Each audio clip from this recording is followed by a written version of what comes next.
This Chinese, yung heart nila sa Filipinos para tumulong.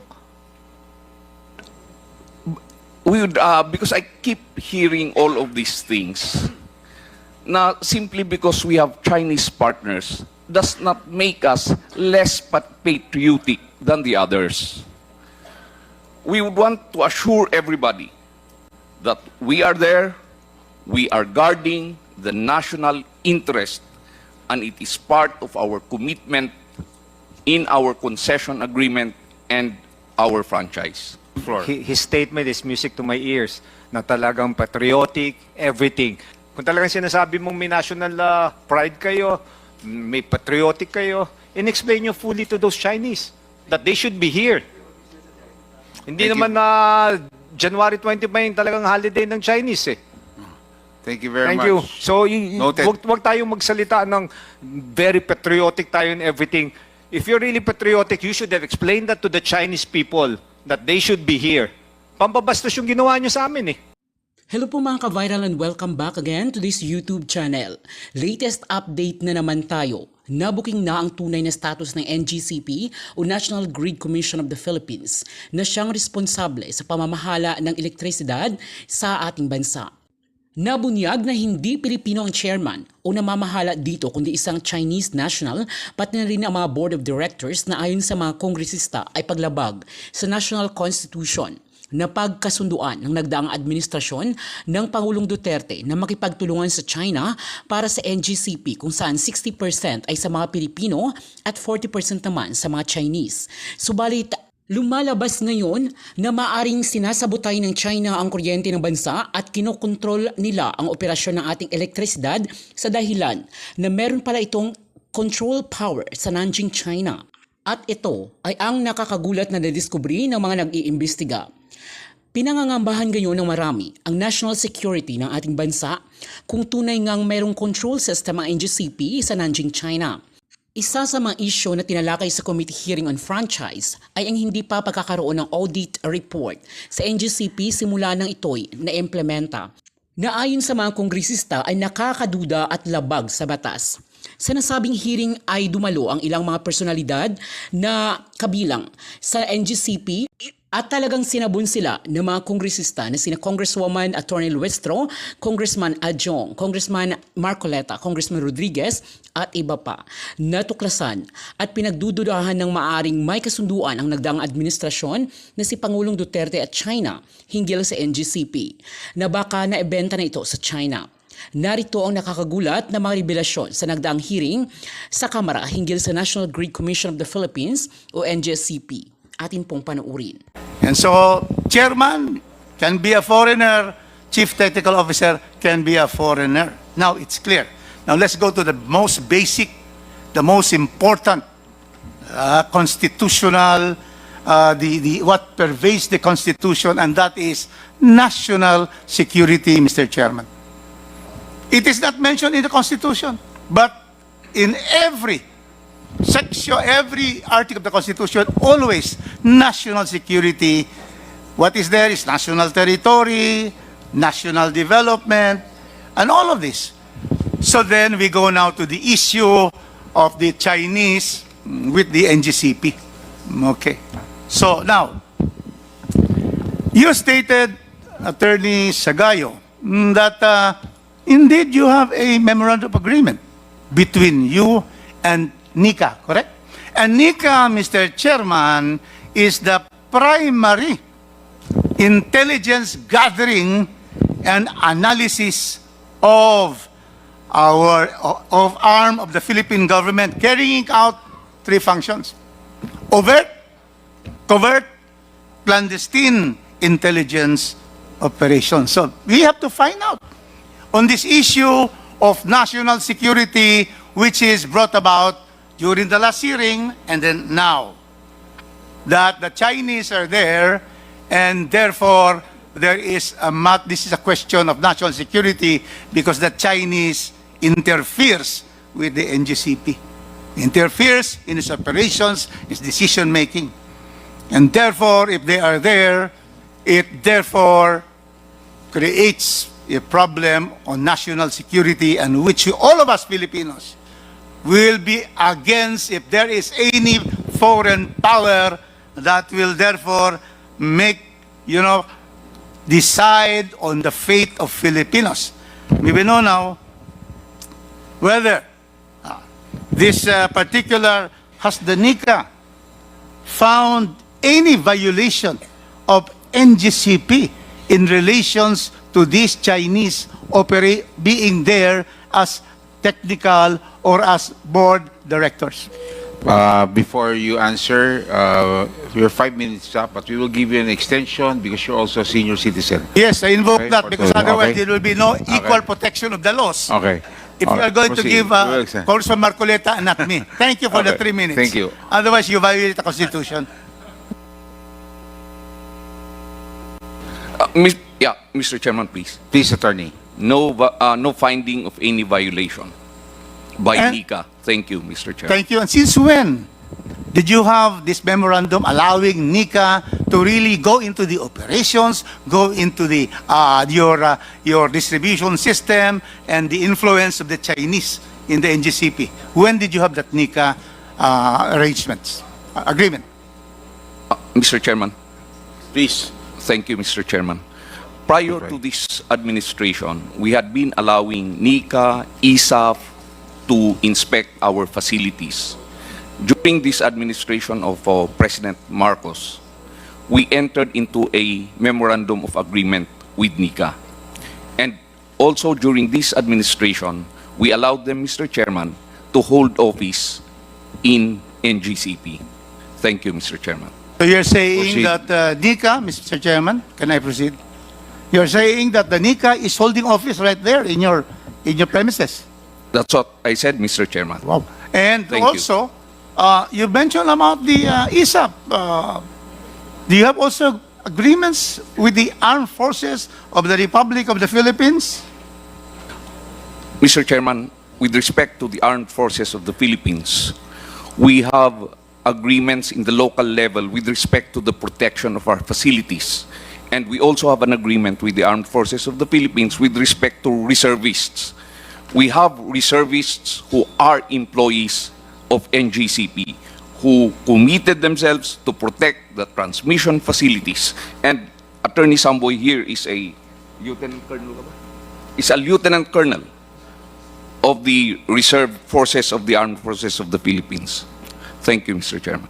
So, in all the operations from the time you started in 2008 up to now, has there been any derogatory report and you have been asked by the NICA, the armed forces, and all the intelligence bodies here that you have to be, there are violations in terms of possibility. We're talking about possibilities.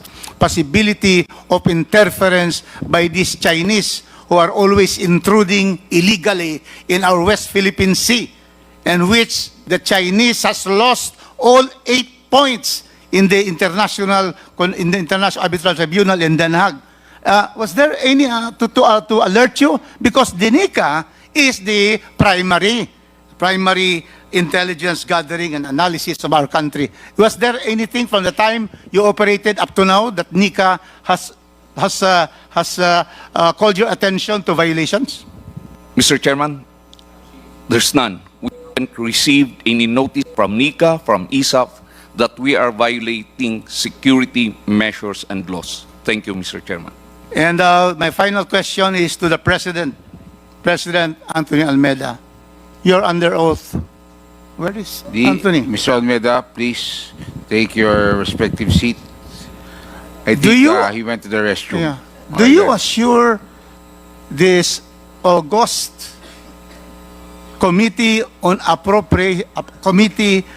franchise, with our distinguished members here present and the valued resource persons, can you state you're under oath that there is no possibility of interference from the Chinese in our operation, especially in the supply of electricity in this country, which was also stated by the chairman, no less than Henry C. Sr., that there is no possibility at all, and everything is fake news that the Chinese can interfere and can black out the entire country. Can you say that categorically, unequivocally? Mr. Almeida, you're under oath. Yes, Mrs. Chair. Yes, there is no possibility that, that as far as I'm concerned, as a Filipino citizen and as a reserve also of the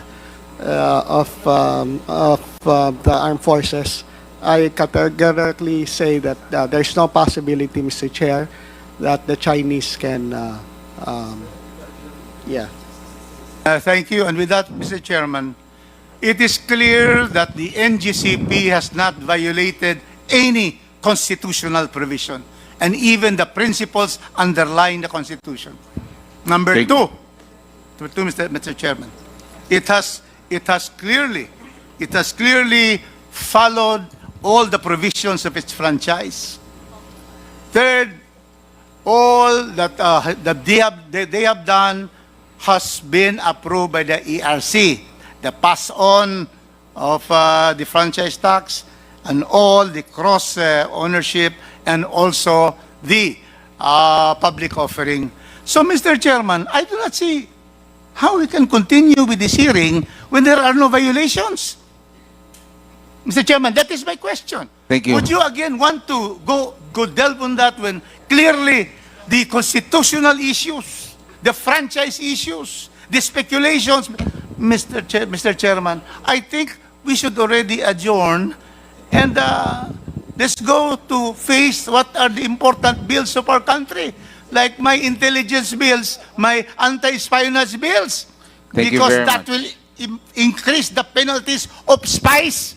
Thank in you this very country. much, the Thank you. Honorable Rufus Rodriguez. Mr. Chair. Like I said, these are this is an inquiry and not because there is a franchise violation, because that is for the committee to make, Congressman Rufus, and not solely within your authority.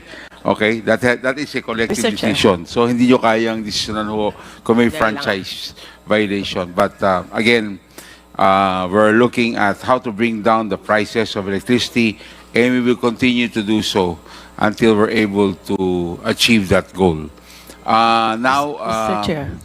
Ay, the USEC Janet Garin is Sharon, sir. recognized. Sharon. I'm sorry. I'm sorry. The better Garin. Okay. Okay. The USEC Sharon Garin is recognized. Mr. Chair, I just wanted to clarify lang, ang records ng DOE on the approvals of the, ano yun, yung mga magtatrabaho na foreigners, we have from 2018 to 2024, there are directors, senior technical advisor, but we don't have the record of the individual that you are looking for. But maybe if there's such a claim, because that's way back for us, baka pwedeng i-provide lang ng NGCP kung that's the claim, Mr. Chair. Because we don't have it in DOE, Mr. Chair. Much. Attorney Matibag. Mr. Chair, gusto ko lang pong ilatag sa committee, the last hearing that we have in the Senate, chaired before by the chairman of Energy and Senate, Senator Win Gatchalian, kasi pina-under oath kanina si President Almeida na hindi possible, na may attacks, gano'n. I think if we will review the transcript of that hearing, he admitted that Mr. Chairman, NGCP point of order. Can a fellow resource person ask or I'm not asking, Mr. Chair. comment on the question? Can he cross-examine a fellow? No. He is not, Honorable Mikey, he is not, because I acknowledge him and for him to state his opinion. May I know what happened to that hearing? Well, I was I'm just about to ask trying that question. give something kung ayaw niyong marinig ng... Yes, go ahead, I will not please. speak. Please.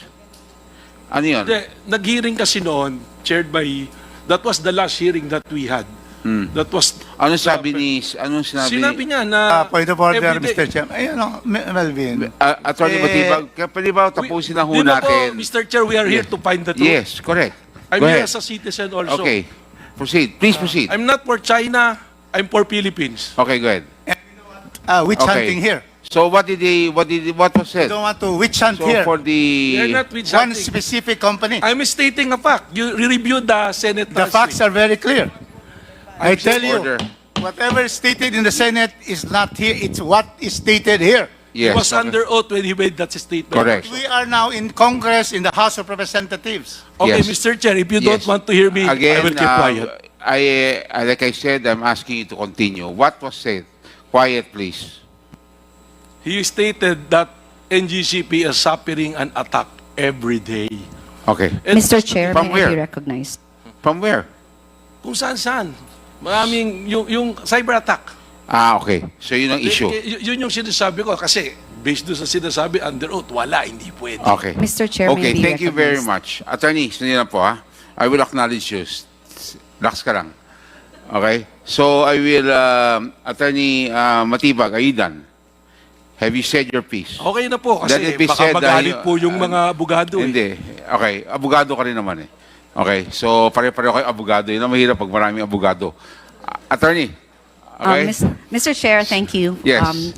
I think Mr. Matibag and I were at that same hearing. Okay. And I'd just like to clarify the statement made was cyber attacks on our IT, our corporate system. Okay. Our corporate system, unlike our operating system, is indeed connected to the internet. And like any other corporate network, it is subject to periodic attempts. However, thankfully, and I am knocking on wood here, we have not had a breach of our IT for our corporate network. As opposed to our operating network, the one that runs the transmission system, we again emphasize that this is a closed system, disconnected by default from the internet. So there are no cyber attacks possible on the operating network, the OT. Yung IT po, ang binanggit ni Mr. Almeida at that time, and just to put into context what he said, we do suffer certain attempts, but we have been able thus far to repel all those attempts, even though there are certain periods, marami talaga siya. Maraming salamat po. Thank you, Klaro po Mr. yan. Chair. So, I'm sure Attorney Matipag will stand by what he said and what he heard during that hearing. So we will try to get the transcript there. So we will see and compare. Anyway, thank you very much, Attorney. We now proceed to the next interpolator, the Deputy Majority Leader, the Honorable Franz Pumaren. Thank you very much, Mr. Chairman. Just like I think every Filipinos, ang main concern right now is the security issue. Today, or the last 6 months, 8 months, the landscape is totally different now. As we recall, just a few days ago, the PNP was able to apprehend mga spy machines, mga gadgets, and everything. My question here is, tamang sinabi ni Congressman Rufus, was there a violation? But we're talking about national interest. If I may ask the NGCP, what's the nationality of the assistant CTO? If you have. Attorney Paul, are you raising your hands? Is the question addressed to NGCP? Deputy Majority Leader Yes. Franz Pumaren, is that Yes, a yes. question I'm asking to lang if they have an NGCP? assistant, yes, CTO of NGCP. Attorney Paul? Yes, Mr. Chairman, we have an assistant CTO, Engineer Cesar Sanchez. May his soul rest in peace. He is a Filipino citizen. His body is in Iligan now. He just died last week. But he's a Filipino citizen, Mr. Chairman. Okay. Another thing, Mr. Chairman, I noticed it talagang their main priority to hire the CTO, correct me if I'm wrong, is a Chinese national. Tama po ba? Mr. Chairman, if I may. Please proceed. There is no inclination on our part to specifically hire Chinese as our CTO. As mentioned earlier, Honorable Congressman Pumaren, our CTO now is Engineer Rico Vega, who is a Filipino citizen. Yes, Mr. Chairman, I understand that, but meron pending application. Tama po ba? Wala po, Mr. Chairman. Wala po, Mr. Chairman, considering that he is a Filipino citizen, Mr. Chairman. So walang nakaposisyon right now. A while ago when Congresswoman Stella Kimbo mentioned it na meron ngang aplikante for that particular position. Wala po. Siya po. So ngayon siya po ang CTO namin, Mr. Chairman. Okay, si so Engineer Rico Vega. because as for the national interest, we know for the fact na yung position na yun is very vital. And Mr. Chairman, I just want to manifest it's a very shallow reason for those directors, those Chinese, not to tell us here. That's why they're not here, because yesterday was their annual meeting. Tama, annual meeting. If they find this hearing very important, dapat lumipad sila ngayon. Second, ang isang reason is it's Chinese New Year. Chinese New Year is January 29. I know there's festival, but here, we're in the Philippines. They're officers of NGCP. Mas priority ba sa kanila ang mag-enjoy sa festival? I don't think so. Tama po ba yun, Mr. Chairman? Maybe we can hear from them. That's a very shallow reason. Festival? Tayo ba, if may work tayo dito, we cannot attend because birthday ko, birthday nito? That's the main concern. How can you show us na this Chinese, yung heart nila sa Filipinos para tumulong?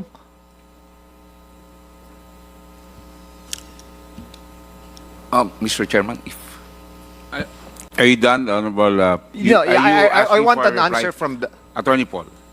Mr. Chairman, with respect to the question, I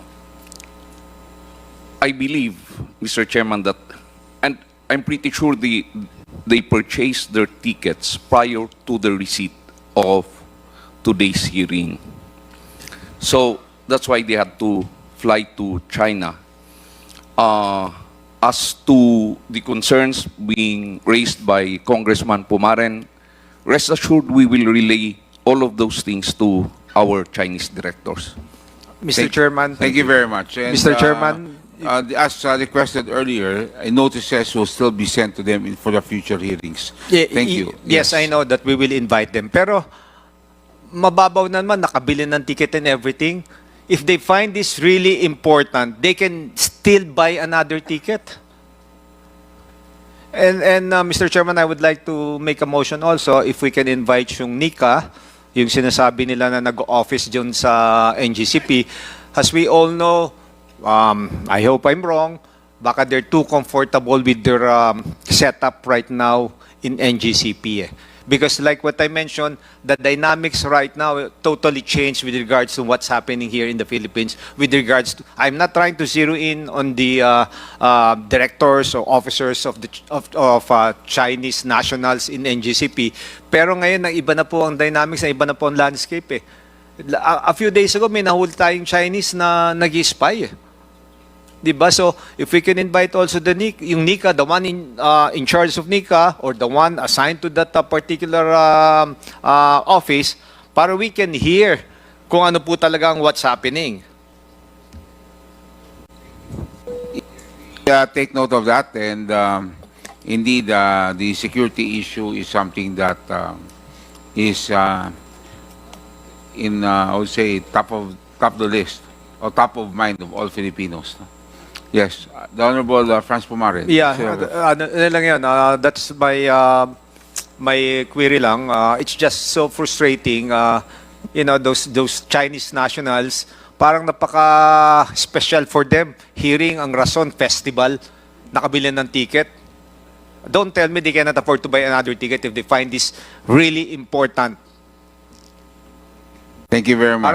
Parang pinoproteksyonan pa ng kapwa Pilipino na gina-justify pa that they're not here. That's so frustrating. Where is our national pride here? Chairman. Thank you. Thank you, the Honorable Franz Pumaren. Yes, Attorney Paul, we will invite them in the next hearings. Mr. Chairman, until they run out of holidays. Yes. Attorney Paul. Yes, we would like to assure this body that we are also Filipino citizens. We take our nationality and citizenship very seriously. Nandyan po kami, and we would like to assure the body, as Mr. Henry C. mentioned in his statement, nung pumasok yung grupo po namin dyan, nandyan na yan. Nandyan na yung mga Chinese. They were part of the bidders. Partners po sila ng MOG more. Now, Mr. Chairman, we would,